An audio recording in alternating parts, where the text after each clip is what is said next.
Најнапред пациентите се стабилни, освен првата пациентка од Дебар, патничката која што беше примена со незиниот сопруг, таа има дополнително влошување на состојбата и е практично на граница за да биде поставена на апарат за механичка вентилација.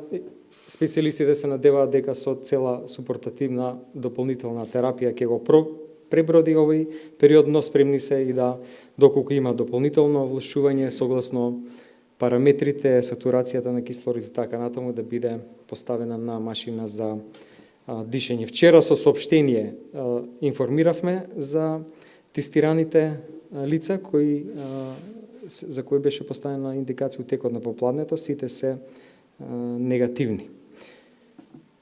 Денеска дојдоа за тестирање материјали од Центарот за јавно здравје во Дебар од уште 10 лица, кои што се во врска со втората група на хоспитализирани пациенти, вкупно 24, сите во домашна изолација, и тие 10 покажале знаци за горно респираторно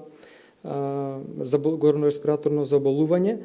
Локалниот епидемиолог ги земал материјалите и ги прати на испитување. 4 се позитивни. Значи имаме уште 4 нови пациенти кои што ќе бидат префрлени на лекување на клиниката за инфективни болести. Сите 4 се со лесна клиничка слика.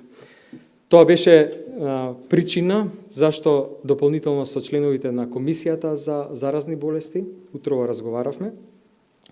Тие информации ги изложивме и пред управувачкиот комитет на Центарот за управување со кризи, и тоа беше причина директна зашто предложивме, односно управувачкиот комитет предложи да се воведе кризна состојба на овој дел, повторувам, во општините Дебар и Центар Жупа, и непосредно веднаш после тоа на истата седница на влада се донесе одлука за ограничување на движењето на луѓето кои што живеат во овие општини, во и надвор од истите.